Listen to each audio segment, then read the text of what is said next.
வள்ளுவர் சொல்ற மாதிரி தண்ணி இல்லாம இந்த உலகமே இல்லை. 71% ஆஃப் வாட்டர் இருக்கிறதுனால தான் இந்த பூமியே நம்மளுக்கு ஒரு லிவிங் ஸ்பேஸா இருக்கு. அதே மாதிரி தான் நம்மளோட ஹியூமன் பாடியும் 55 to 60% ஆஃப் வாட்டர் நம்ம பாடியில இருக்கிறதுனால தான் நம்ம ஆக்டிவா ஃபங்க்ஷன் ஆயிட்டு இருக்கோம். இதே மாதிரி ஒரு நார்மல் அடல்ட் ஒரு நாளைக்கு 3 to 4 litres of water intake கண்டிப்பா எடுத்துக்கணும். இவ்வளோ இம்பார்ட்டன்ஸ் இருக்கிற தண்ணியை நம்ம கரெக்டாக குடிக்கிறோமா? கண்டிப்பாக இல்லை. நம்ம தண்ணி குடிக்கும் போது நம்மளுக்கே தெரியாமல் அதில் நிறைய மிஸ்டேக்ஸ் பண்ணுறோம். அது என்னங்கிறத இப்போ நான் உங்களுக்கு சொல்கிறேன். ஃபர்ஸ்ட் மிஸ்டேக், நம்ம எடுத்த உடனே ஒரு பாட்டில் ஃபுல்லாவோ இல்லை அரை பாட்டில் ஃபுல்லாவோ கல்பாக தண்ணி குடிக்கிறது தப்பு. நம்ம டைம் எடுத்து ஒரு கிளாஸ் ஆஃப் தண்ணி சிப்பாக குடிக்கிறது தான் உங்களோட பாடியில் அது நல்லா அப்சார்ப்ஷன் ஆகி அந்த மெக்கானிசம் கரெக்டாக இருக்கும். நிறைய கிளைண்ட்ஸ் இதை எனக்கு கம்ப்ளைண்ட்டாக சொல்கிறாங்க, நீங்கள் சொல்கிற அளவுக்கு வாட்டர் இன்டேக் எடுத்துக்கிட்டா நான் முக்கால்வாசி நேரம் ரெஸ்ட் ரூமில் தான் இருக்கேன்ட்டு. அதுக்கு மேஜர் ரீசன் இதுதான். ஸோ டைம் கேப் எடுத்து அவங்க தண்ணி இன்டேக் எடுத்துக்கிட்டாங்கன்னா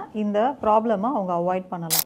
ரெண்டாவது, நீங்கள் சாப்பிட்றதுக்கு முன்னாடியோ இல்லை சாப்பிடும் போதோ தண்ணி சேர்த்து எடுத்துக்கிறது கண்டிப்பாக அவாய்ட் பண்ணணும். இது எதனாலனா, சாப்பிட்றதுக்கு முன்னாடி உங்களோட வயரில் அந்த ஆசிட் செக்ரீஷன் இருக்கும். இந்த ஆசிட் செக்ரீஷன் உங்கள் ஃபுட்டை வந்து டைஜஸ்ட் பண்ணுறதுக்கும் அதில் இருக்க நியூட்ரியன்ஸ் ப்ராப்பராக உடம்புக்கு போய் சேர்றதுக்கும் இது ரொம்பவே ஹெல்ப் பண்ணும். ஸோ நீங்கள் சாப்பிட்றதுக்கு முன்னாடி அந்த தண்ணியை குடிச்சிட்டிங்கன்னா அந்த ஆசிட் நியூட்ரலைஸ் ஆகி உங்கள் ஃபுட்டை சரியாக டைஜஸ்ட் பண்ணாது அண்ட் அதில் இருக்க நியூட்ரியன்ஸ் ப்ராப்பராக உங்கள் உடம்புக்கு போய் சேராது. ஸோ இதுக்கு ப்ராப்பராக நீங்கள் எடுத்துக்கணும்னா சாப்பிட்டதுக்கு அப்புறமா ஒரு 1 hour to 2 hours கேப்க்கு அப்புறமா நீங்கள் தண்ணி குடிக்கிறது பெஸ்ட். மூணாவது, ரொம்ப சில்லுனும் ரொம்ப சூடாகவும் தண்ணி குடிக்கிறத அவாய்ட் பண்ணணும். நிறைய பேர் பார்த்தீங்கன்னா ஹாட் சம்மரில் வெயிலெல்லாம் வெளியில் போயிட்டு நேராக வீட்டுக்கு வந்த உடனே ஃப்ரிட்ஜ்லேருந்து சில்லுன்னு தண்ணி எடுத்து குடிப்பாங்க. அது என்ன பண்ணுன்னா உங்களோட பிரெயினுக்கு ஒரு ஷாக்கிங் சிக்னல் கொடுக்கும். இது over the period of time உங்களோட எல்லா ஆர்கன்ஸையும் அதை அஃபெக்ட் பண்ணும். ஸோ இதை நீங்கள் எப்படி எடுத்துக்கலாம்னா, யூஸ்வலாக ரூம் டெம்பரேச்சரில் இருக்க வாட்டரை நீங்கள் குடிக்கிறது